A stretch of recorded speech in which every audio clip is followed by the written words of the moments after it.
tratando de questões, acho que a melhor dica que eu poderia dar para você é o seguinte, ó. Tente sempre pensar como o examinador pensa e não como um candidato pensaria.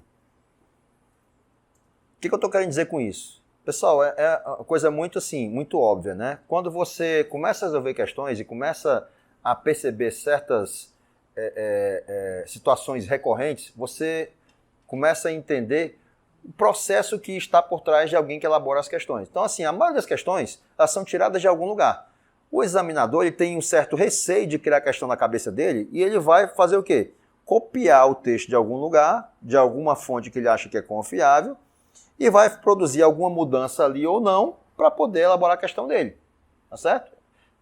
O processo, assim, 90% das questões são assim. O cara quer ver uma coisa? Questão da Carlos Chagas, né?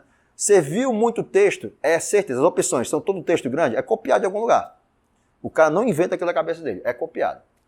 Viu assim, opções ABCD, uma palavrinha, aí pode ser que seja questão da cabeça do cara. Né? Porque ele viu assim, quais são os atributos de tal coisa? Aí tem um só ali que é o atributo de fato daquele negócio que ele está perguntando. Os demais são besteiras que eles ficam criando, mirabolando.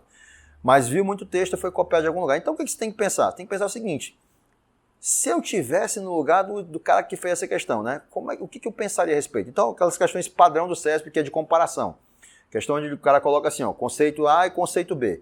Então, ou é o conceito A e B correto, definidos ali, ou o que o cara faz? Ele diz que é A e dá a definição do B aqui em seguida. Aí depois ele diz que é o B e dá a definição do A. Ele troca as definições. Né? Isso é a questão padrão do CESP. Outra questão padrão que o CESP faz, aquelas questões omissas, né? Então, assim, o cara diz algo a respeito de alguma coisa que tem muito mais informação e ele corta na metade.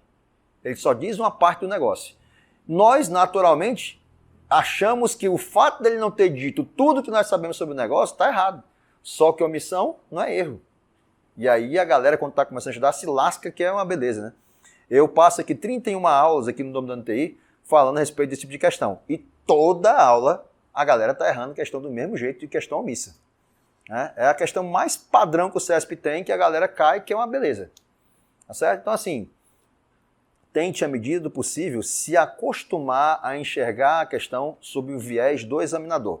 E quando você passa a elaborar suas próprias questões, você começa a perceber isso com muito mais clareza. Fica muito mais fácil você perceber assim, não, calma aí. Então, assim, você passa a deixar de ter aquele efeito de querer encontrar a tal do pelo na casca do ovo, né? De você querer encrencar com todas as palavras que estão escritas ali na questão. O examinador não está preocupado com isso, ele simplesmente pegou um texto que ele achava que era adequado para falar sobre aquele negócio, copiou e colou. E você acha que quem escreveu aquele texto estava preocupado como você está em ter alguma palavrinha que foi bem ou mal colocada? Vocês estão entendendo o que eu estou querendo dizer, pessoal? Então, à medida que você vai treinando isso, você vai ficando cada vez mais hábil em identificar o que de fato está errado e o que está certo.